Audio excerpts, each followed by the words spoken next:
നമസ്കാരം. Raf talk മലയാളത്തിലേക്ക് അവർക്കും സ്വാഗതം. കൊച്ചിയിൽ ഇന്നലെ കേരള ബ്ലാസ്റ്റേഴ്സ് ഒഡീഷ FC-ക്കെതിരെ 2-1 വിജയിച്ച് കയറുമ്പോൾ ബ്ലാസ്റ്റേഴ്സ് ആരാധകർ സന്തോഷത്തിലാണ്. കഴിഞ്ഞ 4 കളികളായിട്ട് 3 വിജയമാണ്, ഒരു സമനില. കഴിഞ്ഞ 4 കളികളായിട്ട് പൊട്ടിയിട്ടില്ല. ആദ്യത്തെ 7 കളികളിൽ ഒരു സമനില, ബാക്കിയെല്ലാം തോറ്റു നിന്നതാണ്. ഇപ്പോൾ കാര്യങ്ങൾ മാറ്റിമറിക്കാൻ കഴിഞ്ഞിരിക്കുന്നു. ഇനി മുന്നോട്ട് പോകണം എന്ന് പറയുമ്പോൾ ഇനി ആകെ 2 കളിയേ ബാക്കിയുള്ളൂ. ബ്ലാസ്റ്റേഴ്സ് ഒന്ന് ട്രാക്കിലായി വന്നപ്പോഴേക്കും ലീഗ് തീർന്നല്ലോ എന്നുള്ളതാണ് ഇപ്പോഴത്തെ സങ്കടം.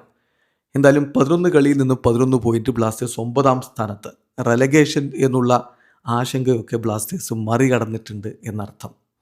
സോ ആഷ്ലി വെസ്റ്റ്വുഡിന് കൈയടിക്കണം. അദ്ദേഹം വന്നതിന് ശേഷം ഉണ്ടായിട്ടുള്ള ഈ മാറ്റം, വേണ്ടത്ര നല്ല താരങ്ങളെ കൊണ്ടുവന്നു, ചില വിദേശ താരങ്ങളെയൊക്കെ പറഞ്ഞു വിട്ടു, ശമ്പളം പോലും വേണ്ടാത്ത താരങ്ങളായിരുന്നു ഇവിടെ എന്നൊക്കെ പിന്നീട് ഡേവിഡ് കാറ്റ്ലയുടെ ഇൻ്റർവ്യൂവിലൊക്കെ നമ്മൾ കണ്ടല്ലോ.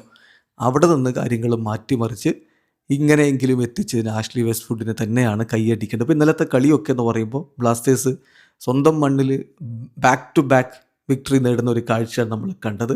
അതുപോലെ തന്നെ നമ്മൾ എടുത്തു പറയേണ്ട കാര്യം, 4 മത്സരങ്ങളായിട്ട് ബ്ലാസ്റ്റേഴ്സ് പരാജയപ്പെട്ടിട്ടില്ല. അതാണ് ഏറ്റവും ഇമ്പോർട്ടൻ്റ് ആയിട്ടുള്ളൊരു കാര്യം. പിന്നെ ചില താരങ്ങളുടെ കാര്യം എടുത്തു പറയണം. കെവിൻ യോക്ക് ഇന്നലെ മികച്ച പ്രകടനമാണ് നടത്തിയത്. അദ്ദേഹത്തിൻ്റെ ആ ഗോൾ ഡിസലവ് ചെയ്തത് എന്തിൻ്റെ പേരിലാണ് എന്നുള്ളത് റഫറി തന്നെയാണ് എക്സ്പ്ലെയിൻ ചെയ്യേണ്ടത്. കാരണം അത് ഓഫ് സൈഡാണ് എന്നൊരിക്കലും തോന്നുന്നില്ല.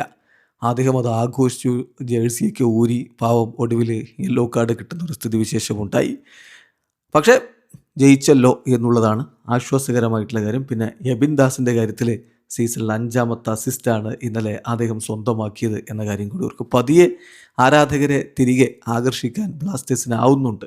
ഇപ്പോൾ മറ്റേ ബോയ്ക്കോട്ടും മറ്റു കാര്യങ്ങളൊക്കെ നമുക്കറിയാമല്ലോ. എന്നിട്ടും ഇപ്പോൾ ഇന്നലെ സ്റ്റേഡിയത്തിലെ ഔദ്യോഗികമായിട്ടുള്ള കണക്കനുസരിച്ച് 7500-ന് മുകളിൽ ആരാധകർ കളി കാണാൻ എത്തിയിട്ടുണ്ട് എന്നുള്ളതാണ്.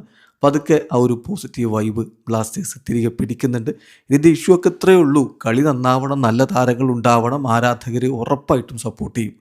പക്ഷെ അതല്ലാതെ തട്ടിക്കൂട്ട് പരിപാടിയാണെങ്കിൽ കൈ ഒഴിയുകയും ചെയ്യും. ആ കാലമൊക്കെ പോയി. തട്ടിക്കൂട്ട് പരിപാടി കാണിച്ച് അങ്ങോട്ട് പോകുന്ന കാലമൊക്കെ പോയി എന്നുള്ളത് കൃത്യമായിട്ട് ഈ സീസണൽ മാനേജ്മെൻറ്റിന് മനസ്സിലായിട്ടുണ്ടാവും. ഏതായാലും അതിൻ്റെ ഭാഗമായിട്ടുള്ളൊരു മാറ്റമാണ് സംഭവിച്ചത്. അതിൻ്റെ ഭാഗമായിട്ടുള്ള റിസൾട്ടുകളാണ് നമ്മൾ കണ്ടുകൊണ്ടിരിക്കുന്നതും.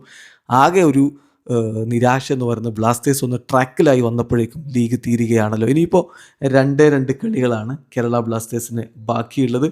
ആ കളികൾ പോസിറ്റീവ് റിസൾട്ട് ഉണ്ടാക്കാൻ കഴിയട്ടെ. ബ്ലാസ്റ്റേഴ്സിന് മുഹമ്മദ് നസിക്കെതിരെ മെയ് 10 കളിയുണ്ട്. അതിനുശേഷം മെയ് 23 FC ഗോവക്കെതിരെ കേരള ബ്ലാസ്റ്റേഴ്സിന് കളിയുണ്ട്. ആ 2 കളികൾ ബ്ലാസ്റ്റേഴ്സിന് വിജയിക്കാൻ കഴിയട്ടെ, മാക്സിമം പോയിന്റുകൾ എടുക്കാൻ പറ്റട്ടെ. വീഡിയോ അവസാനിക്കുന്നു. ഫുട്ബോൾ ലോകത്തെ കൂടുതൽ വിശേഷങ്ങളുമായി റാഫ് ടോക്സ് വീണ്ടും എത്താം.